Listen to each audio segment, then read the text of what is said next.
السلام علیکم، welcome to Aaj documentaries special. I am Talat Hussain. ناظرین، آج سے 7 سال پہلے ہندوستان اور پاکستان نے back to back nuclear test کیے. War and peace, a documentary that has been done by Anand Patwardhan. Thank you very much for joining us today Anand. اور ہمارے دوسرے گیسٹ ہیں doctor Pervez Hoodbhoy, who is a professor of nuclear physics at Quaid Azam university. اور ہمارے تیسرے guest ہیں lieutenant general retired Asad Durrani صاحب، former head of ISI. Thank you very much for joining us. Well, Anand, we've seen the first part of the documentary. آپ بتائیے گا یہ nuclear test کیوں کیے گئے؟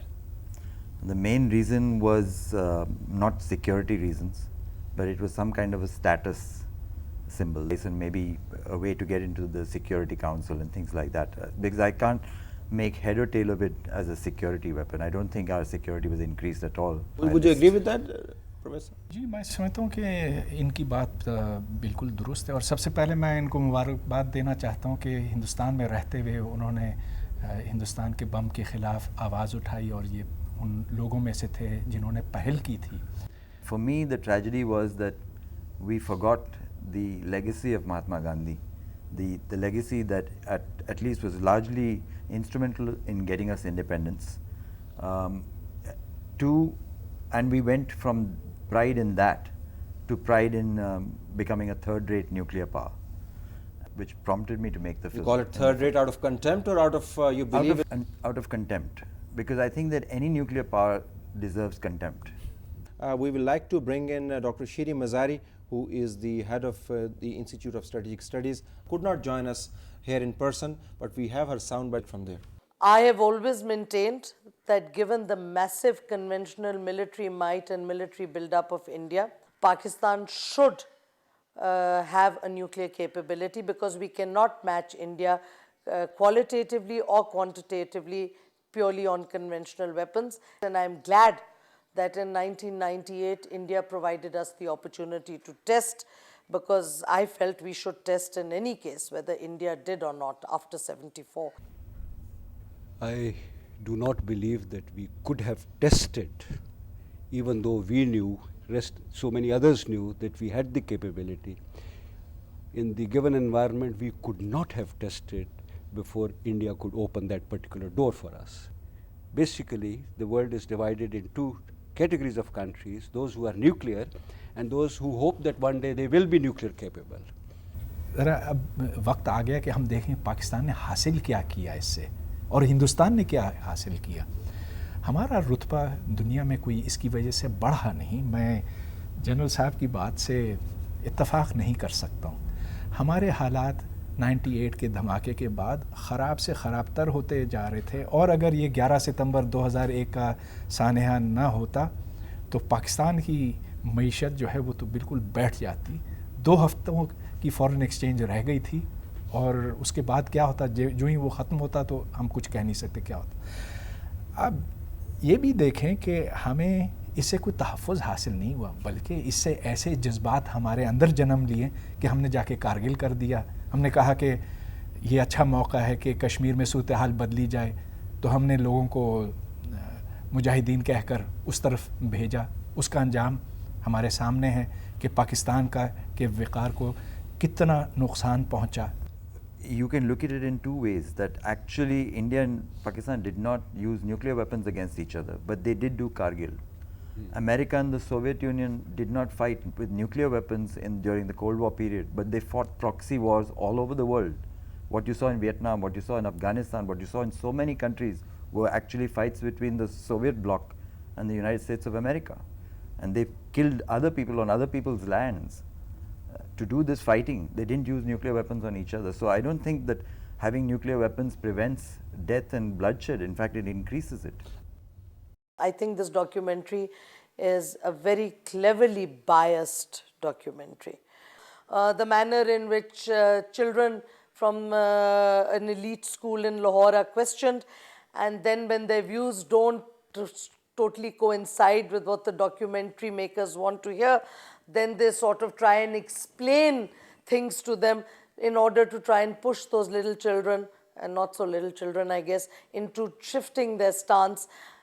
I have never I must commend the documentary makers for being very clever in this way they have built the anti-Pakistan bias, and there is clearly an anti-Pakistan bias in this documentary. And that bias is not there in India, because what is shown is that by and large Indians are peace-loving, but the BJP has distorted India's natural ideology or psyche, and that is a load of nonsense. We know Nehru started the program, he was not linked to the BJP.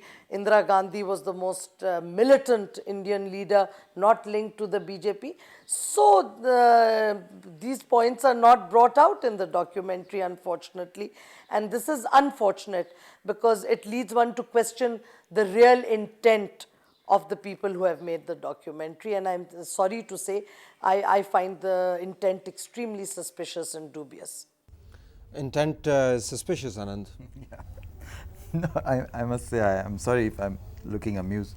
As I said, there are plenty of people in India. In fact, most people who don't want to shift their focus in India accuse this film of being pro-Pakistani. Exactly the opposite of what Dr. Shireen said. And to some extent they're right, in the sense that because I'm an Indian, I have much more access to what happens in India, and so I was able to film much more extensively. I was able to film the jingoism in India much more closely than I did in Pakistan. And because I'm not a Pakistani, I was a little bit careful when I criticize jingoism in Pakistan. I do give a few examples of it, but I don't give plenty of examples. Because for me, being an Indian, I had a greater right and I thought it would be much more effective for me to criticize my own. When criticism is self-criticism, it is far more effective than when criticism is done of the other. Professor भाई, शायद issue ये भी आ रहा है कि documentary के बाज़ parts में जो शीरी मज़ारी जो पॉइंट आउट कर रही थी, शी फाउंड ऑब्जेक्शनेबल, एक स्टीरियोटाइप बिल्ड किया जा रहा है पाकिस्तान के बारे में. शीमा किरमानी का जो इंटरव्यू है, production wise one could raise arguments कि जी बड़ा लंबा इंटरव्यू है कि पाकिस्तान रिप्रेसिव सोसाइटी है, images that are being used.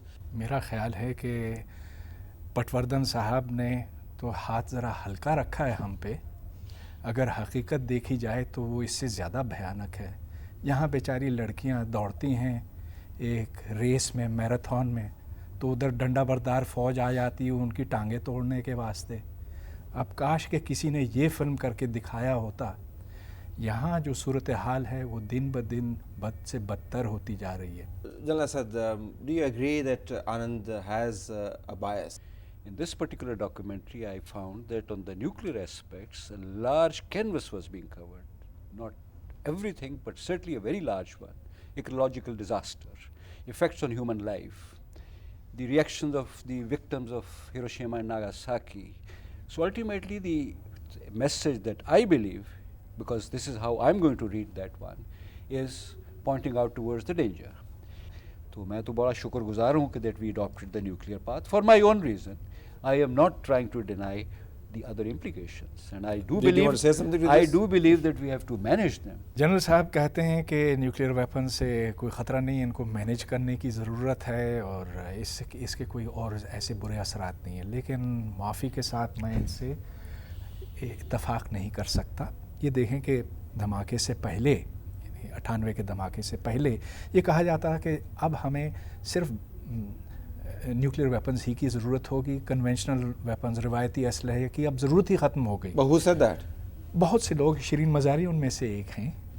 उनके अलावा भी बहुत लोग ये लिखा करते थे कि अब तो हमें डिफेंस स्पेंडिंग तो बिल्कुल कम कर देनी चाहिए, क्योंकि हमारे पास तो अगर न्यूक्लियर वेपन्स हैं, the ultimate weapons of destruction, तो फिर इसकी ज़रूरत ही नहीं पड़ेगी. लेकिन इसके बरक्स हुआ. हिंदुस्तान ने धमाके के बाद अपनी डिफेंस स्पेंडिंग 28% बढ़ाई. उसके बाद पाकिस्तान ने 11% बढ़ाया. फिर इस तरह होता होता होता अब आप देखें कि एक दौड़ शुरू हुई है. लेकिन जनरल साहब, आप कहते हैं कि न्यूक्लियर वेपन्स के होते हुए दोनों साइड्स को तहफ़्फ़ुज़ का एहसास होता है, तो फिर मुझे ये बताएं कि 4 ऐसे बहरान क्यों गुज़रे हैं जहां न्यूक्लियर वेपन्स की बात हुई थी और जहां दोनों मुल्क के लीडरान, हिंदुस्तान और पाकिस्तान दोनों शामिल हैं इसमें, इन लीडरान ने एक दूसरे को न्यूक्लियर थ्रेट्स दिए थे, धमकी दी थी कि हम तुम्हें ख़त्म कर डालेंगे, हम तुम्हें राख बना देंगे.